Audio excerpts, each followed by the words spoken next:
सभी विश्वासी भाइयों और बहनों को जय मसीह की। परमेश्वर से मेल रखना। अतः जब हम विश्वास से धर्मी ठहरे तो अपने प्रभु यीशु मसीह के द्वारा परमेश्वर के साथ मेल रखें, जिसके द्वारा विश्वास के कारण उस अनुग्रह तक जिसमें हम बने हैं हमारी पहुँच भी हुई, और परमेश्वर की महिमा की आशा पर घमंड करें। केवल यही नहीं, वरन हम कलेशों में भी घमंड करें, यह जानकर कि कलेश से धीरज और धीरज से खरा निकलना और खरे निकलने से आशा उत्पन्न होती है, और आशा से लज्जा नहीं होती, क्योंकि पवित्र आत्मा जो हमें दिया गया है उसके द्वारा परमेश्वर का प्रेम हमारे मन में डाला गया है। क्योंकि जब हम निर्बल ही थे तो मसीह ठीक समय पर भक्तिहीनों के लिए मरा। किसी धर्मी जन के लिए कोई मरे यह तो दुर्लभ है, परंतु हो सकता है किसी भले मनुष्य के लिए कोई मरने का भी साहस करे। परंतु परमेश्वर हम पर अपने प्रेम की भलाई इस रीति से प्रकट करता है कि जब हम पापी ही थे तभी मसीह हमारे लिए मरा। अतः जबकि हम अब उसके लहू के कारण धर्मी ठहरे तो उसके द्वारा परमेश्वर के क्रोध से क्यों न बचेंगे।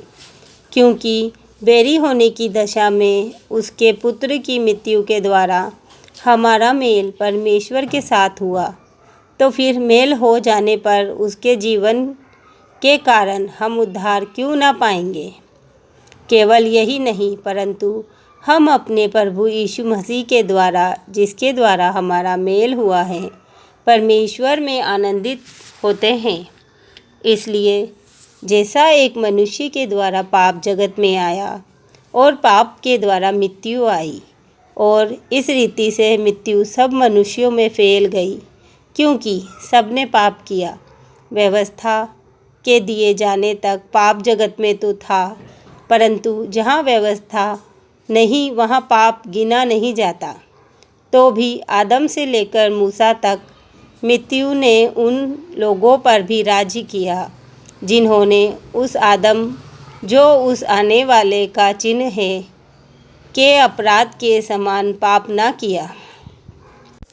पर जैसी अपराध की दशा है वैसी अनुग्रह के वरदान की नहीं, क्योंकि जब एक मनुष्य के अपराध से बहुत लोग मरे तो परमेश्वर का अनुग्रह और उसका जो दान एक मनुष्य के अर्थात इसी के अनुग्रह से हुआ, बहुत से लोगों पर अवश्य ही अधिकार से हुआ। जैसा एक मनुष्य के पाप करने का फल हुआ, वैसा ही दान की दशा नहीं, क्योंकि एक ही के कारण दंड की आज्ञा का फैसला हुआ, परंतु बहुत से अपराधों के कारण ऐसा वरदान उत्पन्न हुआ कि लोग धर्मी ठहरे। क्योंकि जब एक मनुष्य के अपराध के कारण मृत्यु ने उस एक ही के द्वारा राज्य किया, तो जो लोग अनुग्रह और धर्म रूपी वरदान बहुतायत से पाते हैं, वे एक मनुष्य के अर्थात यीशु मसीह के द्वारा अवश्य ही अनंत जीवन में राज्य करेंगे। इसलिए जैसा एक अपराध सब मनुष्यों के लिए दंड की आज्ञा का कारण हुआ, वैसा ही एक धर्म का काम भी सब मनुष्यों के लिए जीवन के निर्मित धर्मी ठहराए जाने का कारण हुआ। क्योंकि जैसा एक मनुष्य के आज्ञा न मानने से बहुत लोग पापी ठहरे, वैसे ही एक मनुष्य के आज्ञा मानने से बहुत लोग धर्मी ठहरेंगे। व्यवस्था बीच में आ गई कि अपराध बहुत हो, परंतु जहाँ पाप बहुत हुआ वहाँ अनुग्रह उससे भी कहीं अधिक हुआ, कि जैसा पाप ने मृत्यु फैलाते हुए राज्य किया, वैसा ही हमारे प्रभु यीशु मसीह के द्वारा अनुग्रह भी अनंत जीवन के लिए धर्मी ठहराते हुए राज्य करे।